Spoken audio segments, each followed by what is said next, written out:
नमस्ते एवरीवन। तो एसएससी का कैलेंडर आ गया है और इस साल के कैलेंडर के हिसाब से एसएससी सीजीएल टीयर 1 कंडक्ट किया जाएगा 13 से लेके 30 अगस्त के बीच में। यानी अभी से आपके पास एग्जैक्टली 3 महीने का समय है इस एग्ज़ाम के लिए प्रिपेयर करने का। टीयर 1 क्वालिफाई करने के बाद आपके पास 3-4 महीनों का और समय होगा टीयर 2 के लिए, तो आप अपनी प्रिपरेशन को और बिल्ड कर सकते हो और टीयर 2 में काफ़ी अच्छा परफॉर्म कर सकते हो। टीयर 1 जो है वो केवल क्वालिफाइंग नेचर का होता है, तो इसके मार्क्स फाइनल में ऐड नहीं होंगे। अभी आपको केवल क्वालिफाई करने के ऊपर ध्यान देना है। टीयर 2 में आप कितने मार्क्स लाओगे उस बेसिस पे आपका सर्विस एलोकेशन होगा।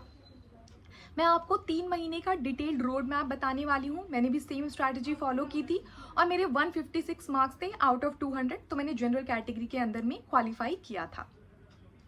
लेकिन ये वीडियो देखने से पहले आपको अपने से पूछना है कि क्या आप डेली 6 से 7 घंटे डिवोट करने के लिए रेडी हो। अगर आपका आंसर हाँ है तभी आप आगे की वीडियो देखो। ये घंटों को कैसे डिवाइड करना है वो हम आगे इन डिटेल डिस्कस करने वाले हैं। मैं आपको एग्ज़ाम का फॉर्मेट समझा देती हूँ अब। तो टीयर 1 1 घंटे का पेपर होता है। 4 सब्जेक्ट होते हैं, मैथ्स, लॉजिकल रीजनिंग, इंग्लिश और जनरल नॉलेज। 200 मार्क्स का टोटल पेपर होता है। 50-50 मार्क्स के हर सब्जेक्ट होते हैं, तो किसी का वेटेज ज़्यादा या किसी का वेटेज कम नहीं है। आप जहाँ से मैक्सिमम ऑप्टिमाइज कर सकते हो, जहाँ पे आप बेस्ट परफॉर्म कर सकते हो वो आपको करना है और कट ऑफ से ज़्यादा मार्क्स लेके आने हैं। अब लेट्स से कि डे 0 है, आज से आप अपनी प्रिपरेशन की जर्नी शुरू कर रहे हो। तो आपको सबसे पहले पिछले 2-3 सालों का कट ऑफ देखना है और आपकी कैटेगरी का कट ऑफ क्या है उसके ऊपर फोकस करना है। तो इस साल न्यूज़ के हिसाब से लगभग 15,000 वैकेंसीज आने वाली है। अभी नोटिफिकेशन नहीं आया है, जून के पहले वीक में नोटिफिकेशन आने की संभावना है। पिछले साल 153 कट ऑफ था जनरल कैटेगरी का। इस साल वैकेंसीज थोड़ी सी कम होंगी, तो 155 हम अज्यूम कर सकते हैं कि कट ऑफ होगा। अब आप डरो मत इतना ज़्यादा मार्क्स देख के, क्योंकि ये नॉर्मलाइज्ड स्कोर है। एसएससी का एग्जाम डिफरेंट शिफ्ट में कंडक्ट किया जाता है। 36 शिफ्ट होते हैं टीयर 1 के अंदर में। सारे एग्जाम को आप सेम नहीं बना सकते हो। कोई एग्जाम टफ होगा जिसमें बच्चे कम स्कोर करेंगे, कोई एग्जाम आसान होगा जिसमें बच्चे ज़्यादा स्कोर करेंगे। तो उनको आप बराबर में लाना चाहोगे, जिनको हम नॉर्मलाइजेशन कहते हैं। 90% ऑफ द केसेस में आपके मार्क्स इंक्रीज ही होते हैं, कुछ रेयर केसेस में मार्क्स डिक्रीज होते हैं। तो जब मैं 155 कट ऑफ बोल रही हूँ, अगर आप मॉक्स में 152, 153 लेके भी आ रहे हो तो सेफ है, आप पार कर जाओगे, डरो मत। 2-3 मार्क्स इंक्रीज ही होने वाले हैं, ये समझ के आप आगे बढ़ सकते हो। कट ऑफ को आपको लिख लेना है अपनी कैटेगरी का और अपने टेबल, स्टडी टेबल के सामने चिपका देना है कि ये नंबर तो पार करना ही करना है। अब आपको सिलेबस निकालना है। सिलेबस मैंने डिस्क्रिप्शन बॉक्स में भी अटैच कर दिया है, तो आप वहाँ से भी देख सकते हो। अगर सिलेबस देख के आपको थोड़ा सा भी कॉन्फिडेंस आ रहा है कि हाँ शायद मैंने ट्रिगोनोमेट्री कहीं तो पढ़ी थी, 8वीं में, 9वीं में, 10वीं में, एक्टिव पैसिव वॉइस स्कूल में कभी ना कभी तो मैंने पढ़ा था, अगर आपको कॉन्फिडेंस आ रहा है तो आपको पिछले साल का मॉक खोलना है। आप क्रैक्यू पे, टेक्स्ट बुक पे कहीं भी जाके ये फ्री मॉक अटेम्प्ट कर सकते हो। पिछले साल का पेपर देना है आपको मॉक में 1 घंटे बिल्कुल एग्जाम की तरह बैठ के। अगर आपको बिल्कुल भी कॉन्फिडेंस नहीं आ रहा है, सिलेबस देख के लग रहा है कि ये तो कभी देखा ही नहीं है, तो अब आपके पास 2 रास्ते हैं। अगर आप बुक्स को ज़्यादा प्रेफर करते हो और नेट ऑफ करके कंप्लीट डेडिकेशन के साथ तैयारी करना चाहते हो, तो दिशा पब्लिकेशन की ये अल्टीमेट गाइड आपके लिए बेस्ट रिसोर्स साबित हो सकती है। ये बुक लेटेस्ट ट्रेंड और सिलेबस के हिसाब से कम्प्लीटली अपडेटेड है। टीयर 1 और टीयर 2 के हर एक सब्जेक्ट को इन डेप्थ कवर किया गया है। जैसे कि टीयर 2 में कंप्यूटर का एक एक्स्ट्रा सब्जेक्ट ऐड हो जाता है, इस बुक में वो भी आपको कवर्ड मिलेगा। जनरल नॉलेज में स्टैटिक के साथ साथ करंट भी आपको कम्प्लीटली अपडेटेड मिलेगा। बुक्स को 64 चैप्टर्स में डिवाइड किया गया है, जिसके थ्रू 5 सब्जेक्ट कवर किए गए हैं। हर चैप्टर के 3 पोर्शन हैं। पहले पोर्शन में आपका बेसिक थ्योरी आपको समझाई गई है, उसमें फॉर्मूलाज और ट्रिक्स वगैरह सब कुछ इंक्लूडेड है। फिर आते हो आप सेकंड पोर्शन में, जहाँ पे क्वेश्चन बैंक है। लेटेस्ट ईयर में आए हुए क्वेश्चन को अलग से मार्क किया गया है ताकि आप उसके ऊपर और फोकस कर सको। और फिर तीसरा पार्ट है उसका डिटेल्ड सॉल्यूशन। 3500 से भी ज़्यादा बड़ा क्वेश्चन बैंक है, तो आपकी प्रैक्टिस बिल्कुल परफेक्ट हो जाएगी। बुक के स्टार्टिंग में पिछले 2 साल का प्रीवियस ईयर पेपर भी दिया हुआ है, तो आप उसको मॉक फॉर्मेट में अटेम्प्ट कर सकते हो इन एन ऑफलाइन मोड। अगर आप बुक्स नहीं खरीदना चाहते हो अभी, तो मैं आपको फ्री रिसोर्सेज, यूट्यूब लेक्चर्स भी बता देती हूँ जिनको आप फॉलो कर सकते हो। ये बिल्कुल क्विक और क्रिस्प वे में है, तो अभी मैं इन डिटेल नहीं जा रही हूँ, उसको हम आगे डिस्कस करने वाले हैं अभी, तो आप घबराना मत।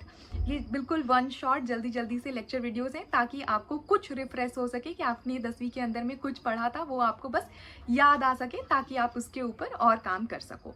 तो मैथ्स के अंदर में आपको ये आदित्य रंजन की प्लेलिस्ट को फॉलो करना है। लॉजिकल रीजनिंग में आपको विक्रमजीत सर की ये प्लेलिस्ट को देखना है।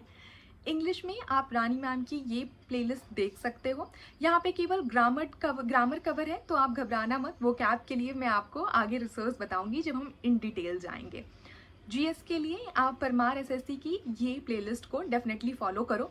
आपको 3 हफ्ते लगाने हैं शुरू के, यानी कि जून के स्टार्टिंग के जो 3 हफ्ते होंगे वो आप कंप्लीटली इसके ऊपर लगाओगे और ये सारे लेक्चर्स को कंप्लीट कर लोगे। एक रफ नोट भी इसका बना लोगे, बहुत डिटेल में जाके अभी नोट्स बनाने की ज़रूरत नहीं है। जैसे ही आपने ये सब कवर कर लिया, आपकी कुछ पॉलिश अप हुआ, कुछ चीज़ें आपको याद आई जो आपने स्कूल में पढ़ी थी, अब आपको जाके मॉक देना है यहाँ पे। तो आप ध्यान रखना कि आप थोड़ा पिछड़ चुके हो जो लोग पहले ही मॉक दे चुके हैं उनसे, इसलिए आपको और मेहनत करनी है ताकि आप जल्दी से ये लेक्चर्स ख़त्म कर सको। आप मॉक दोगे। अब आप जब मॉक दोगे तो 3 चीज़ें हो सकती हैं। पहला ये कि आपने क्वेश्चन को सही सही अटेम्प्ट कर लिया, यानी कि वो टॉपिक आपको समझ में आता है, उस टॉपिक के ऊपर और ज़्यादा थ्योरी कवर करने की ज़रूरत नहीं है। हाँ, आप जैसे जैसे और मॉक्स दोगे तो आपकी और प्रैक्टिस होती चली जाएगी, जो कि ज़रूरी है ताकि आप वहाँ पे टाइम बचा सको अपनी और फास्ट हो सको।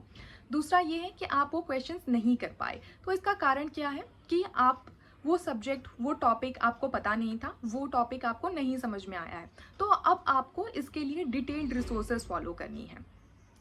लेकिन टाइम कम है, तो इसलिए मैं नहीं सजेस्ट कर रही हूँ कि आप A to Z बिल्कुल बैठ जाओ और हर एक चीज़ को बिल्कुल ज़ीरो से करने लगो।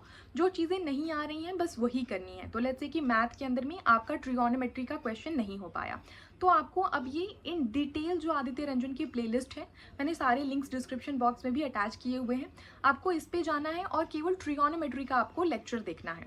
जब आपने लेक्चर देख लिया, आप वापस से आओ और ये क्वेश्चन अटेम्प्ट करो। अगर आपने कर लिया तो वेल एंड गुड, आप नहीं कर पाए तो आप वापस से देखो। अगर आपको लग रहा है कि वो वीडियो आपको अच्छी नहीं लग रही है, प्लेलिस्ट अच्छी नहीं लग रही है, तो आप गगन प्रताप या फिर केशव यादव, राकेश यादव, इन लोगों की प्लेलिस्ट को भी फॉलो कर सकते हो। लॉजिकल रीजनिंग के लिए विक्रमजीत सर की ये डिटेल्ड प्लेलिस्ट को आप फॉलो करो।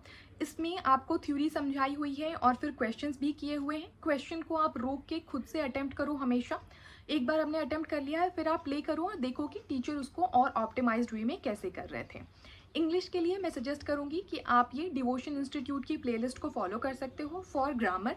वो कैब के लिए अभी भी बेस्ट रिसोर्स है वो कैब की black book by Rakesh Sharma. 300 रुपये की बुक है, आप उसको ऑर्डर कर लो, आ जाएगी 2-3 हफ्तों में। और उसके बाद आप डेली सुबह में 1 घंटे आधे घंटे इस बुक को पढ़ना शुरू कर दो अभी से।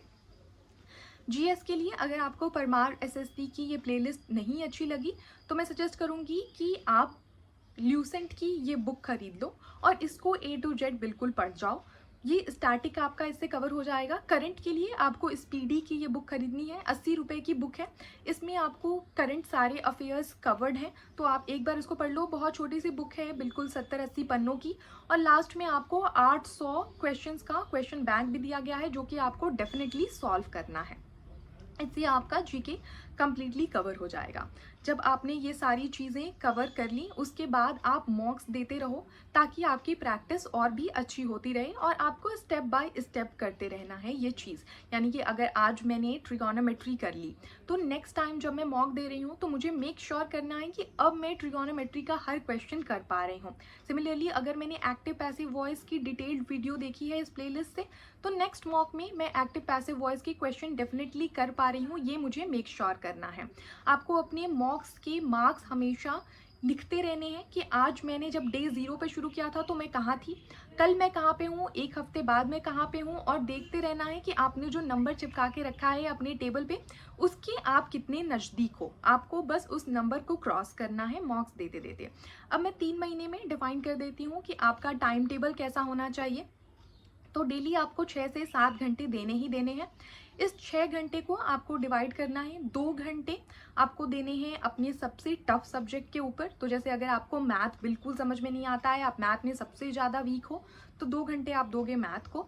2 घंटे आप दोगे इंग्लिश को, अगर आपकी इंग्लिश बहुत ज़्यादा वीक है। उसके बाद अगर आपके जीके थोड़ी बहुत अच्छी है, अगर आपको लॉजिकल रीजनिंग थोड़ा आसानी से समझ में आता है, तो 1-1 घंटे आप लॉजिकल रीजनिंग और 1 घंटे आप इंग्लिश को दे सकते हो। साथ ही आपको हफ्ते में एटलीस्ट 2 मॉक्स अभी अटेम्प्ट करने हैं। आपकी तैयारी जितनी भी है आप मॉक्स अटेम्प्ट करते रहो, साथ साथ आप अपने टॉपिक्स को भी कवर करते रहो जैसे मैंने समझाया है। और आप जैसे जैसे एग्ज़ाम को अप्रोच करोगे आपका सिलेबस कंप्लीट होता चला जाएगा। मैं क्यों सजेस्ट कर रही हूँ ये स्ट्रैटेजी, क्योंकि अभी अगर आप सिलेबस कंप्लीट करना बैठ जाओगे तो 3 महीने केवल सिलेबस कंप्लीट होते रह जाएगा और आपके पास बिल्कुल भी टाइम नहीं बचेगा प्रैक्टिस करने का। ये एग्ज़ाम स्पीड का गेम है और स्पीड आती है प्रैक्टिस से। आप जितनी फास्ट रहोगे उतना ज़्यादा आप अप्रोच कर सकते हो इस एग्ज़ाम को क्वालिफाई करने के लिए। सो या that's pretty much about it. Hope it was helpful. Thank you.